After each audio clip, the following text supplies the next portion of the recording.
राम मंदिर का भव्य उद्घाटन 22 जनवरी 2024 को होने जा रहा है। इस दिन मंदिर में प्राण प्रतिष्ठा का कार्यक्रम किया जाएगा। दोस्तों, भगवान श्री राम का मंदिर अयोध्या बनकर तैयार हो चुका है और मंदिर में भगवान श्री राम के विराजमान होने की तारीख नजदीक आती जा रही है। और जैसे जैसे वो तारीख नजदीक आ रही है, वैसे वैसे अयोध्या में चमत्कार बढ़ते जा रहे हैं। मैंने इससे पहले वीडियो में आपको बताया था कि जटायु अपनी सेना के साथ अयोध्या पहुंच गए हैं। वहां 30 सालों से विलुप्त हुआ पक्षी गिद्ध बहुतायत में, जिनकी तादाद लाखों में है, अयोध्या में जाकर के अपना जमावड़ा डाल दिया है और वो भी भगवान श्री राम की प्राण प्रतिष्ठा के महोत्सव को देखना चाहते हैं। और अब इस वीडियो में भी आपको एक नया अद्भुत आश्चर्य लेकर के उपस्थित हुई हूँ, जिस आश्चर्य को देख करके देश दुनिया की खोज एजेंसियों, उनके वैज्ञानिक भी परेशान नजर आ रहे हैं। उनके साइंस का कोई भी फैक्ट, कोई भी सिद्धांत इस चीज को समझने में असफल है कि कई लाखों साल पहले जीवित जामवंत जी की सेना भी भगवान श्री राम का दर्शन करने के लिए अयोध्या पहुंच चुकी है। आपको जान करके ये बड़ा आश्चर्य होगा कि आप कहेंगे कि ऐसा कैसे हो सकता है, तो मैं कह रही हूँ कि ये बिल्कुल सत्य है। अयोध्या में 22 जनवरी के महोत्सव को देखने के लिए जामवंत की सेना पहुंच चुकी है। रिच अर्धार्थ भालू राजा जामवंत नाम आपने सुना होगा, बड़ा ही परिचित सा नाम है। जहाँ रामायण का नाम आएगा, वहाँ जामवंत का नाम भी जरूर आएगा। दोस्तों, सतयुग में ब्रह्मदेव के अश्रुओं से पैदा हुए थे जामवंत जी। जामवंत महाशक्तिशाली थे, बड़े बलवान थे और उन्होंने 7 अवतारों की सेवा की। 7 अवतार जो श्री हरि विष्णु के हुए थे, उनको अपने नेत्रों से देखा। सोचिए कितने बड़े विद्वान, कितने बड़े बलवान, कितने बड़े शक्तिशाली वीर थे जामवंत जी। भगवान श्री राम का जब जन्म हुआ तो जामवंत जी ने उनकी सेवा भरपूर की थी। जामवंत जी भगवान श्री राम के लीगल एडवाइजर के रूप में जाने जाते हैं, कानूनी सलाहकार के रूप में जाने जाते हैं। जामवंत का उन गिने चुने मंत्रियों में स्थान था जो भगवान श्री राम को समय समय पर सुझाव दिया करते थे और भगवान राम उनको भी मानते थे। दोस्तों, जामवंत जी कोई छोटे मोटे योद्धा नहीं थे। जामवंत जी महाभट योद्धा थे, हनुमान जी से भी अधिक शक्तिशाली और बलवान और पराक्रमी वीर थे। जामवंत जी कोई साधारण भालू बिल्कुल नहीं थे। जब भगवान श्री राम ऋषिमुख नामक पर्वत पर पहुंचे थे तो वहां भी जामवंत जी ने भगवान श्री राम को सलाह दी थी कि हे प्रभु, बाली महापराक्रमी है, यदि आप बाली के सामने जाओगे तो निश्चित आपकी पराजय हो जाएगी, क्योंकि बाली में आधा बल आ जाता है दूसरे व्यक्ति का और बाली को मारना संभव नहीं। वो व्यक्ति बाली को मारेगा जो इन वृक्षों को, जो कि दोस्तों ताड़ के वृक्ष थे, उन्हें एक ही बाण से ढा देगा।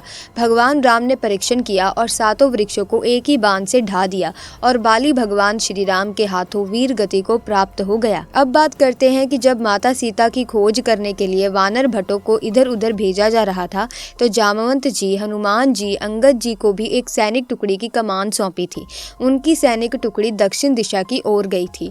दोस्तों, भगवान श्री राम कहते हैं, सुनो वीर अंगद हनुमाना, जामवंत मत धीर सुजाना, सकल सुवत मिल दक्षिण जाऊं, सीता सुध पूछो सब काऊं। कि तुम तीनों एक सैनिक टुकड़ी के साथ दक्षिण दिशा की ओर जाओ और वहां सीता को खोजने का प्रयास करो।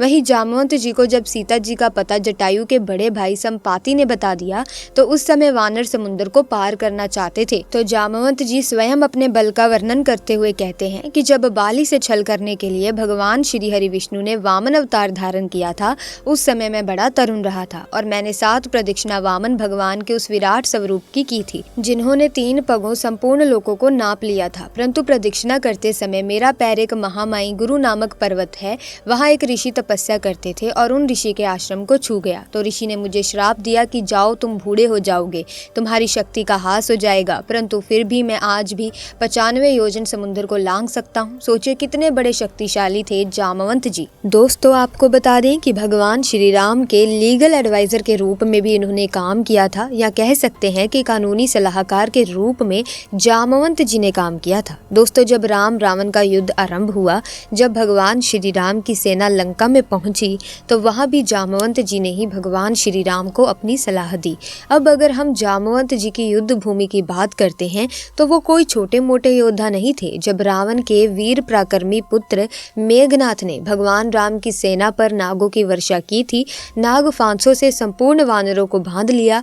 भगवान श्री राम लक्ष्मण सहित हनुमान जी सहित बंधन में हो गए थे, ऐसा रामायण में लिखा हुआ है। केवल एक वीर योद्धा शेष रहा था, वो था जामवंत, और जामवंत ने दुष्ट मेघनाथ को जमीन पर पटक लिया था और उसको घुमा करके लंका में फेंक दिया, और ऐसा फेंका था कि लंका में 3 दिन तक मेघनाथ की बेहोशी नहीं गई। मेघनाथ मूर्छित ही पड़े रहे। उस संपूर्ण युद्ध में जामवंत को रोकने वाला एक भी वीर योद्धा नहीं था। राम रावण युद्ध में जब रावण का वध हुआ, उससे पहले रावण से भी जामवंत जी कई बार भिड़े और रावण जामवंत के प्रहार को नहीं झेल सके। यहाँ तक कि कुंभकर्ण से भी जामवंत जी के भिड़ने का वर्णन लिखा हुआ है, परंतु कुंभकर्ण भी जामवंत को मूर्छित नहीं कर पाए। जामवंत भगवान श्री राम को हर समय सलाह देते रहे और उसी की सलाह पर चल करके भगवान श्री राम ने लंका को विजित किया था। तो दोस्तों, ऐसे महान योद्धा थे जामवंत जी। जामवंत जी के बारे में कहा जाता है कि जब भगवान श्री राम अपने परम धाम को गए, सरयू के तट पर जल समाधि में मग्न होकर के अपने चतुर्भुजी रूप में आए, उस समय जामवंत जी से कहा था कि तुम लंबी आयु तक जीवित रहोगे, लेकिन उनका काल निश्चित नहीं किया। कहीं कहीं द्वापर के अंत तक का वर्णन भी मिलता है, और द्वापर में भी जो भगवान श्री कृष्ण का जन्म हुआ तो वहाँ भी जामवंत का वर्णन आता है।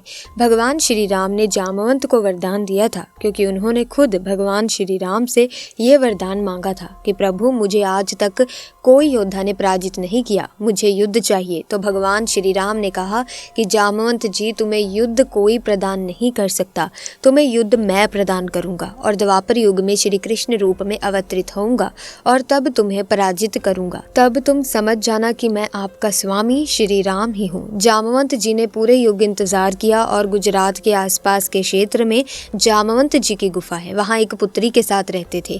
भगवान श्री कृष्ण की जब सैमंतक मणि का विवाद चला सत्राजीत के साथ, तो सैमंतक मणि को खोजते हुए भगवान श्री कृष्ण जामवंत की गुफा में पहुंच गए, और वहां उस महावीर योद्धा ने स्वयं साक्षात पार ब्रह्मा जी श्री हरि विष्णु के अवतार श्री कृष्ण से 28 दिन तक घोर संग्राम किया था। सोचे कितना शक्तिशाली था जामवंत, उन्हें साधारण तरीके से पराजित नहीं किया जा सकता था। फिर वो 28 दिन बाद अपने प्रभु को पहचान गए और वहां अपनी पुत्री का वर्ण भगवान श्री कृष्ण के साथ कर दिया, जिसका नाम जामवंती वर्णित है, और स्वयं तपस्या के लिए चले गए थे। लेकिन जामवंत की मृत्यु का विवरण कहीं नहीं मिलता। किसी भी पुराण में, किसी भी ग्रंथ में, किसी भी रामायण में ये नहीं लिखा हुआ कि जामवंत जी की मृत्यु हो गई थी। वो स्वयं तपस्या के लिए चले गए थे और अनंत काल तक हिमालय के क्षेत्र में तपस्या कर रहे थे। और वही समय अब नजदीक आ गया है, क्योंकि जब भगवान श्री राम का जन्म अयोध्या में हुआ तब देवतागण अयोध्या में आए थे। लेकिन अब वही उत्सव, क्योंकि भगवान श्री राम अपने मंदिर में विराजमान होंगे, और वो समय है 22 जनवरी, ज्यादा दूर नहीं है। वो समय अब नजदीक आ चुका है, और उस दिन जब भगवान श्री राम अपने मंदिर में विराजमान होंगे तो अपने प्रभु के दर्शनार्थ भालू की एक टुकड़ी पहुंच चुकी है। बहुत से पत्रकारों ने ये दिखाया है कि अयोध्या के आसपास भालू का एक विशाल समूह देखा गया है, जिनमें बहुतायत में संख्या थी, और वो भालू अयोध्या के नजदीक आ गए हैं। तो क्यों आए हैं? वो भी भगवान श्री राम का उत्सव देखना चाहते हैं, वो नज़ारा देखना चाहते हैं कि भगवान श्री राम को इंडिया के प्राइम मिनिस्टर किस तरीके से विराजमान करेंगे। उस समारोह में प्रधानमंत्री पीएम मोदी, योगी आदित्यनाथ, आनंदीबेन पटेल और बड़े बड़े दिग्गज वीआईपी वहां सम्मिलित होंगे। कई खेल हस्तियां वह सम्मिलित होंगी। सुरक्षा व्यवस्था के लिए जितनी भी एजेंसीज हैं, सुरक्षा एजेंसीज, उनको चौकन्ना कर दिया है। वहां कोई परिंदा भी पैर नहीं मार सकता, क्योंकि भगवान श्री राम का जन्म महोत्सव है, और ऐसे समय को देवता भी छोड़ना नहीं चाहते। देवगण भी उस समय आकाश में उपस्थित हो जाएंगे। तो दोस्तों, इतना कुछ जानने के बाद हम कह सकते हैं कि अयोध्या में आगे और भी चमत्कार होंगे। फिलहाल अभी से ये चमत्कार मैं आपकी सेवा में प्रस्तुत कर चुकी हूँ। और बंदरों की बात करूँ तो वानर तो अयोध्या में बहुत पहले से ही थे। हनुमानगढ़ी नामक एक पावन मंदिर है, और उस मंदिर के आसपास हजारों की संख्या में वानर देखे जा सकते हैं। वानरों की कई प्रजातियां हैं। जो हनुमान जी की श्रेणी के वानर हैं, वो इस समय चित्रकूट से अयोध्या पहुंच गए हैं। तो अब भगवान श्री राम अपने गर्भगृह में स्थापित मंदिर में विराजमान होंगे। अयोध्या में पूरे तरीके से महोत्सव मनाया जाएगा। यदि दर्शकों आपको भी अयोध्या जाने का मौका मिले तो आप जरूर जाएं, और हमें कमेंट करके लिखें कि कौन कौन भाई अयोध्या 22 तारीख को जाएंगे। एक और खबर पर आते हैं, जो कि आई है वृंदावन से, जहां श्री राम जन्म जन्मभूमि के सवाल पर श्री केशव प्रसाद मौर्य ने कुछ ऐसा कह दिया जिसने भारत में रह रहे मुस्लिम मौलानाओं को परेशान करके रख दिया है। दरअसल ये बात है वृंदावन की, जहाँ साध्वी ऋतंभरा देवी का जन्मदिन मनाया जा रहा था और साध्वी ऋतंभरा का ये 60वां जन्मदिन था, जिस पर 3 दिवसीय कार्यक्रम था। यहाँ पर देश के गृह मंत्री अमित शाह जी को भी आना था, लेकिन खराब मौसम के चलते वो नहीं आ पाए। इसी बीच में केशव प्रसाद मौर्य जी से एक सवाल पूछा जाता है, जिसका जवाब वो ऐसा देते हैं कि भारत में एक हलचल शुरू हो जाती है। केशव प्रसाद मौर्य उत्तर प्रदेश के डिप्टी सीएम हैं। इस मौके पर जब डिप्टी सीएम से ये सवाल किया गया कि श्री राम जन्मभूमि के बाद अब क्या होगा, तो उन्होंने जवाब दिया कि राम मंदिर तो बन गया है, अब श्री कृष्ण जन्मभूमि की तैयारी की जा रही है। 22 जनवरी को अपने गांव, अपने शहर को अयोध्या और अपने घर को श्री राम मंदिर समझकर आप सभी लोग दिवाली मनाएं। यानी कि केशव प्रसाद मौर्य जी ने ये बात कह दी है कि अब राम मंदिर के बाद बारी है श्री कृष्ण जन्मभूमि की, जिसको लेकर देश भर में आंदोलन शुरू किए जा चुके हैं और सबको इंतजार है 22 जनवरी का, जब 22 जनवरी को भगवान श्री राम की प्राण प्रतिष्ठा की जाएगी। उसके बाद ये अंदाजा लगाया जा रहा है कि श्री कृष्ण जन्मभूमि की मुक्ति की तैयारी भी शुरू हो जाएगी, क्योंकि डिप्टी सीएम केशव प्रसाद मौर्य ने ये कहा है कि श्री कृष्ण मंदिर की तैयारी की जा रही है। इसका मतलब कुछ ना कुछ बीजेपी में इस मुद्दे को लेकर चल जरूर रहा है और उम्मीद है कि 2024 के चुनाव में ये बात जनता के सामने रखी भी जाएगी। आपको क्या लगता है दोस्तों, इसके बारे में हमें कमेंट्स में ज़रूर बताना। इसके अलावा एक अद्भुत खबर जो कुछ दिन पहले अयोध्या से आई है, जिसमें बताया जा रहा है कि अयोध्या में महात्मा जटायु पहुंच चुके हैं। दोस्तों, आपको याद होगा कि सन 2000 के बाद से ही कहीं भी गिद्ध दिखाई नहीं देते थे और अचानक 23 साल बाद अयोध्या नगरी में गिद्धों का झुंड पहुंच गया है। लोग कह रहे हैं कि ये साक्षात जटायु हैं जो भगवान श्री राम के मंदिर के प्राण प्रतिष्ठा में शामिल होने के लिए आए हैं। दोस्तों, अयोध्या से जटायु जी के प्रवेश की ये खबर जैसे ही लोगों को मिली तो ये ट्विटर पर वायरल हो गई। बड़े बड़े सेलिब्रिटीज इसको लेकर ट्वीट करते हुए दिखे। इसके अलावा बड़े बड़े यूट्यूबर्स भी इस पर वीडियो बना रहे हैं। मीडिया भी कवरेज करने के लिए अयोध्या पहुंच चुकी है, क्योंकि ये अपने आप में बड़ी खबर है कि जटायु जी अयोध्या पहुंच चुके हैं। आप में से ज्यादातर लोगों ने यहाँ देखा होगा कि पिछले कई दशकों से गिद्ध हमें भारत में देखने को नहीं मिलते हैं, लेकिन अचानक इनका पूरे भारत में और कहीं नहीं, सिर्फ एक जगह पर दिखना ये किस और इशारा कर रहा है? आखिर क्यों ये गिद्धों के बड़े बड़े समूह अयोध्या पहुंच रहे हैं? लोग ये कहने लगे थे कि अब गिद्ध केवल किताबों में ही देखने को मिलेंगे।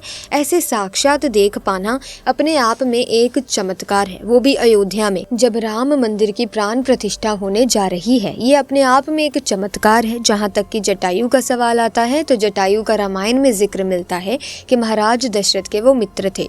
देवासुर संग्राम में उन्होंने महाराजा दशरथ का साथ दिया था और उसके बाद जब माता सीता का हरण हुआ तो उस समय जटायु ने जब देखा कि रावण माता सीता को लिए हुए आसमान में चला जा रहा है पुष्पक विमान पर, तो जटायु ने पूरी कोशिश की माता सीता को बचाने की। आसमान में जटायु उड़ते हुए पहुंचा और रावण से युद्ध हुआ। जटायु का अंत में रावण ने तलवार से एक पंख काट दिया, जिस कारण से जटायु नीचे पृथ्वी पर आ गिरे। बाद में जब भगवान राम उनके समीप पहुंचे तो उन्होंने कहराते हुए जटायु को देखा तो उन्होंने हे तात कहकर संबोधन किया। जटायु जैसे कि पूरी कहानी बता देते हैं कि रावण लेकर गया है सीता जी को। भगवान राम ने ये भी कहा कि हम आपको अमर कर देते हैं, लेकिन जटायु ने कहा कि ये सौभाग्य मुझे दोबारा नहीं मिलेगा। इस वक्त आप मेरे पास हैं, आपके हाथ में, आपके सामने मेरे प्राण निकल रहे हैं। अगर अमर हो गया तो दोबारा ऐसा समय नहीं आएगा। तो दोस्तों, भगवान राम ने अपने पिता की तरह ही उनका अंतिम संस्कार किया था। तो क्या कहना है आपका इसके बारे में कमेंट्स में जरूर बताना। साथ ही वीडियो को लाइक और शेयर करना ना भूलें। Thanks for watching.